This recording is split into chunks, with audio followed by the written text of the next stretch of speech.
All right, this is the live portion of the 20 minutes, and I'm going to go ahead and start the timer. This is for you to work, but I'm also going to be talking through the thing that I'm doing, and I'm doing kind of my own version of this sales letter alongside you. So everybody gets started to either start their own timer or follow mine, and then we'll be ready to go. Okay.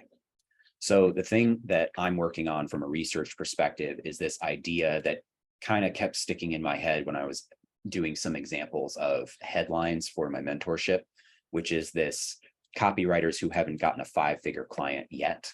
So what I'm trying to imply here is that the offer is for copywriters, but a specific type of copywriter who is active and working, but hasn't closed a 5-figure or more deal yet, whether for a project or some type of long-term retainer.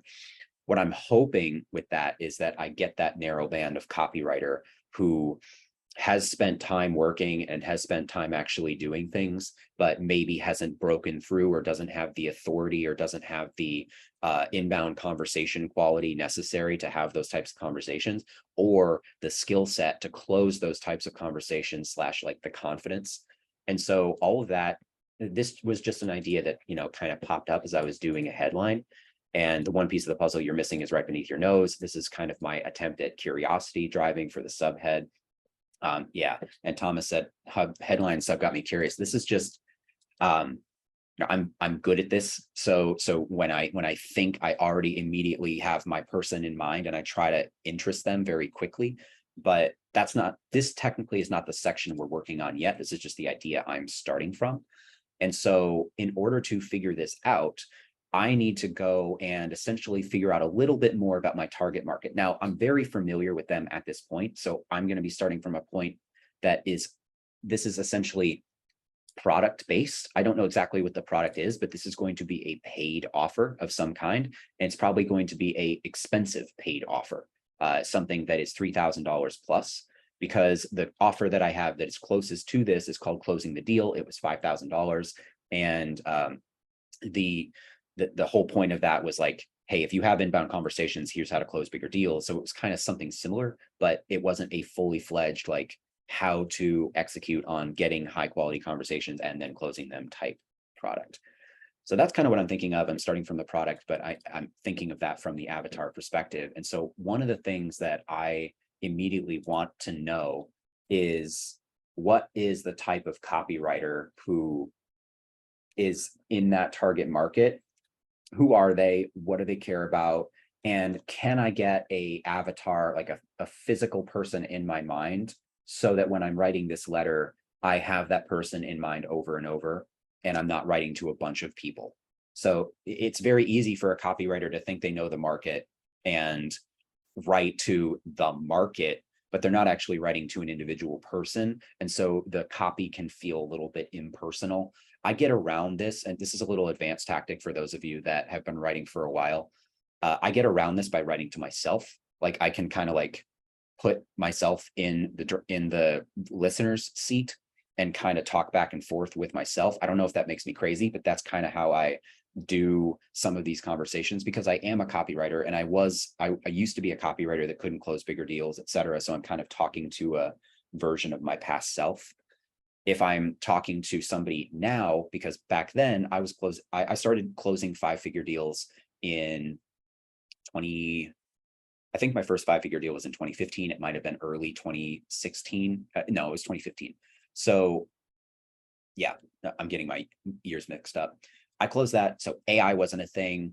Facebook was still crazy effective and cheap back then. Like it was a different time for direct response copywriters. And so if I wrote to myself back then, I might have been thinking and doing different things. I think now AI is in the conversation. Copywriters who are actively working are kind of concerned that maybe their lower tier or less expensive work is going to be at risk. And so you see what I'm doing already. You see how I am thinking through from an avatar's perspective what they might be concerned with. These are all assumptions. These are all things I'm guessing based on my attention and awareness of the marketplace already. If I have those assumptions, I can go and try to validate them using places where I know my market is going to be hanging out. One of those is the Nothing Held Back Facebook group, because I know that advanced or marketers or people who do copywriting for a living or marketing for a living or like CMO type stuff are in this group. There are yeah, so there's 17,500 members of this group. A significant portion of them are either working copywriters or working marketing people. I have 1,000 friends who are in this group, and so I can kind of get an individual avatar very rapidly. For example, Sean might be a good version, like maybe a couple of years ago, Sean.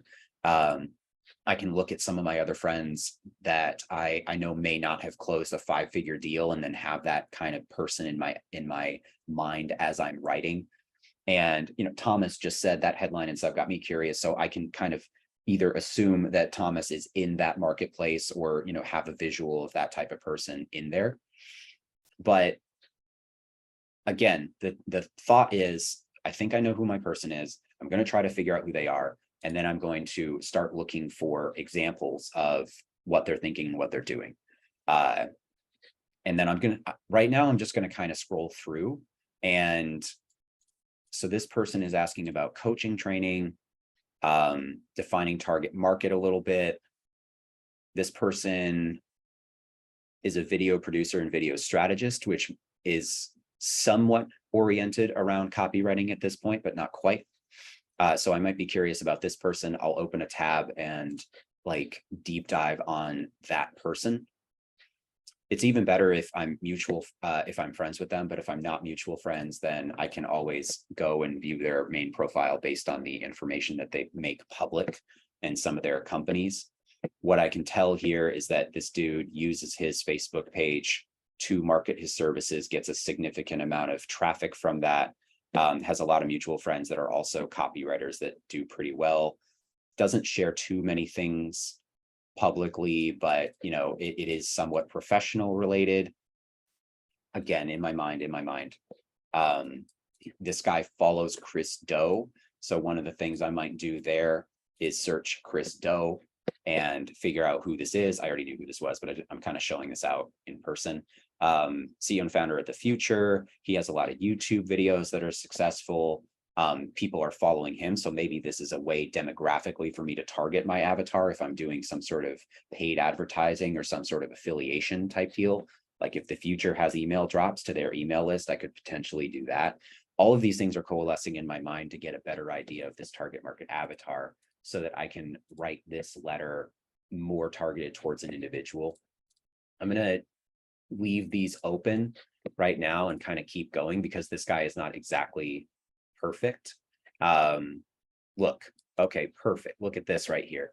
So this is Brandon making kind of a pitch for NHB Plus. But one of the things I can do here is give a nudge to people who are on the fence about joining NHB Plus or FF. If that's you, let me ask you one thing. Why are you afraid to invest in yourself? My journey as a copywriter began like a struggling freelancer on Upwork, fighting tooth and nail. I remember how I felt, scouring the platform for any opportunity. It was tough, but looking back, it wouldn't change a thing.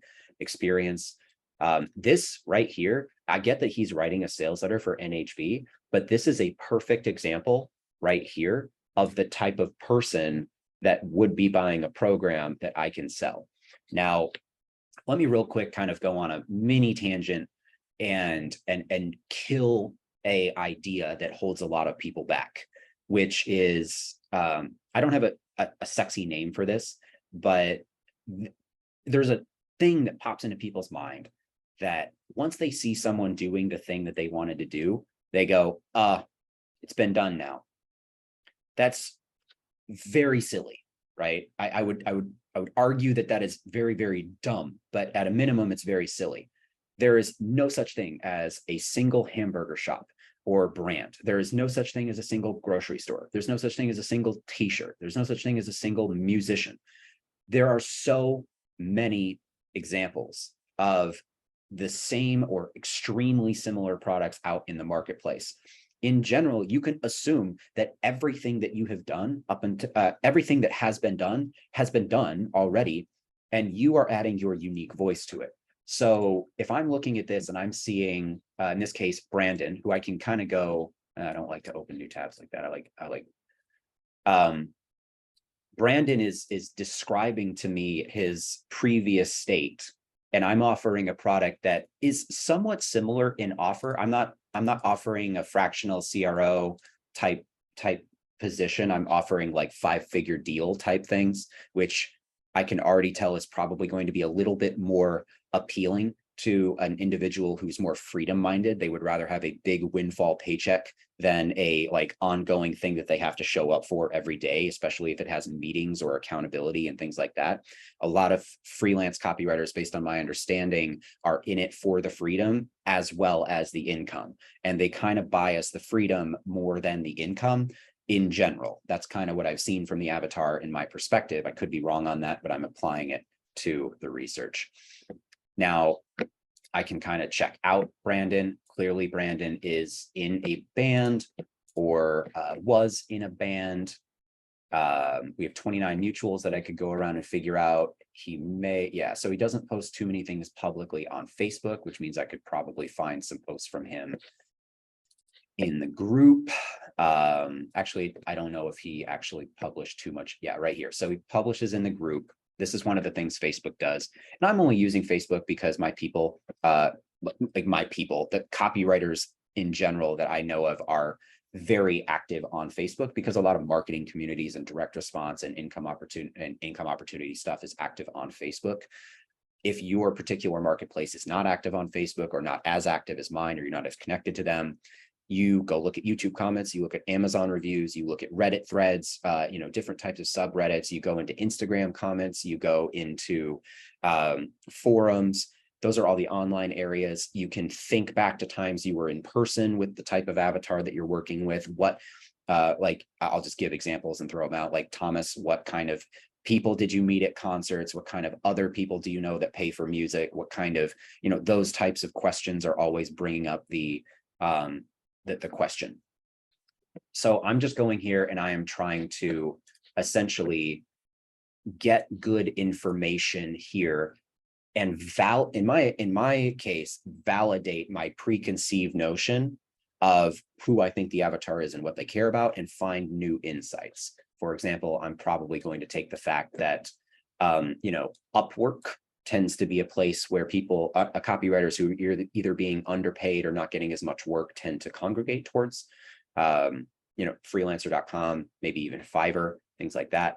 And, I can already have a positioning thing if the sophistication that I choose is higher, because knowing that there are competitive offers that are offering somewhat similar outcomes, but I can have something interesting. I could go with a new mechanism if I really want to up the stage of sophistication or something like that. Now, fractional CRO is already kind of a new mechanism, so I could either find a different one or make that one sound better. All of those things are coming into my very deep understanding of the Big Four, but the rapid question is, how am I validating my preconceived notions? Am I learning new things about it? Am I adding new things to it, et cetera, et cetera? Right here, so always on the hunt for the next project, living off less than $3,000 a month. This is perfect. I grew and started to acquire more clients. It was never consistent. Desperate for work made me afraid to ask for higher prices, worried that I would scare clients away. Never ending cycle of chasing, looking, and not knowing how to move forward. And then something changed. This dude is obviously a copywriter and knows what he's doing. The price point, $500 a month, could justify the expense. So this might lead me to think about how I price this new offer. If $500 a month is a justifiable expense to a person who's making on average $3,000 a month as a business growth thing, then I can think about that, especially if I can promise a relatively fast or important ROI for them. All these things coalescing. I know I'm talking a lot, but hopefully you guys are able to do the work for yourselves and understand my thought process as I'm going through here. I just happened to stumble upon essentially the perfect post that is both giving me good information and validating some of the assumptions I have on my target market. So we have about 5 minutes left in the 20 minutes, 6 minutes really. And I've got what I need in terms of the target market to start working on this sales letter. If you don't have what you need, to start working on it, then I would encourage you right now to like post in the chat, ask some quick questions, etc. Now, Thomas said, if you're already attracted, you already attract the perfect person that represents the avatar you want to attract. They're fans of your work. How about interviewing them? 100%. Yes. Yes. The closer and easier you can get to a real person, the better. Right now, we're doing the rapid copy method, so you can't call them right now and interview them. But in the very, very near future, email them, DM them, call them, whatever, like get them to respond to stuff so that you can ask specific questions. Just keep in mind, most people don't know why they buy things. Most people will make up reasons as to why they buy things. So in every single instance, you should be asking questions like, what do you like? What do you not like? Getting emotions, getting like memories of where they were before they bought or how they got introduced to things. Ask them tangible, or either verifiably tangible things or emotional things, like how do they feel? That's going to give you better information when you're interviewing. Do these posts reveal their true story though? I don't have time in a rapid copy thing to fully verify some of these things. You just don't. You're always going to be dealing with a certain amount of vagueness, ubiquity, or like lies, straight up. Let's see. Post the link to the page. Oh, the Facebook group. Yeah, sure. It's on Facebook. It's called Nothing Held Back, I guess.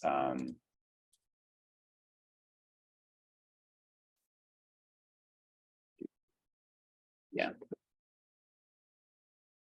I think that's the link to the Facebook group.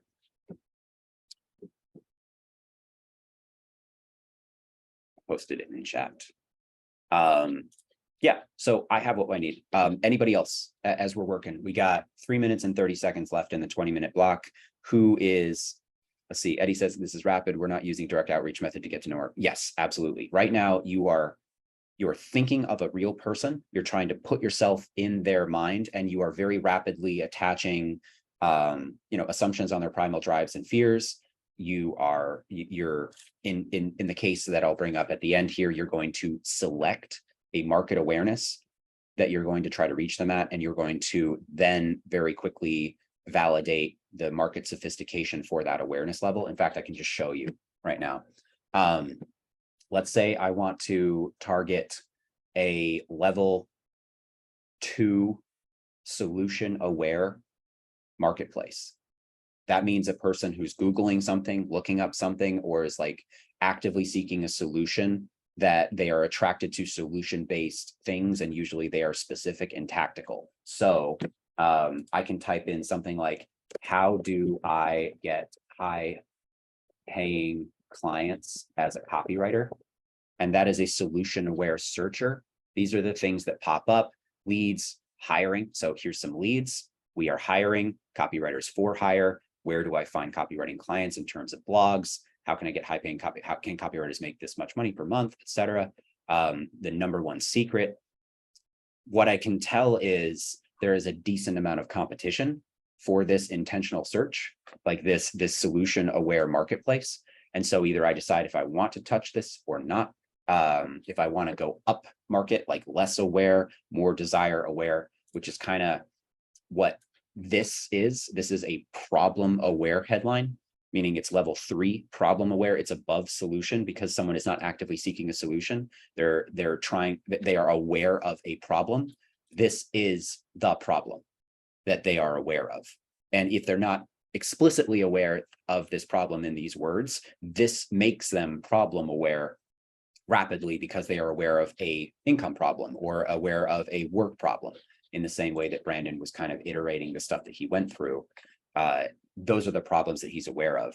So if I stick with my original problem aware thing, and then understand that problem aware people are probably seeing algorithmic content delivered to them, my algorithmic content is probably not going to be specific to that, but I can look for things in here that are algorithmically delivered that are possibly related to this thing. Maybe Alex Hormozi content, maybe right here, like the future, which showed up for me.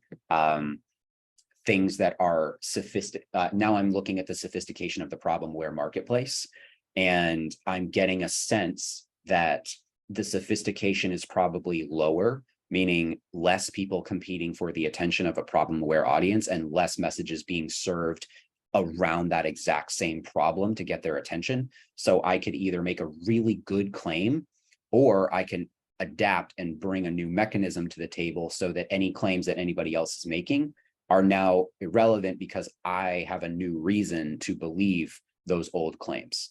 So I'm essentially one of the only reasons that they can believe something. And that is time. So let's do a real quick, again, kind of wrap up Q&A, but that was 20 minutes. So who here got a good idea of a real human being that you're going to write to and insights around that real human being that you were able to figure out in 20 minutes?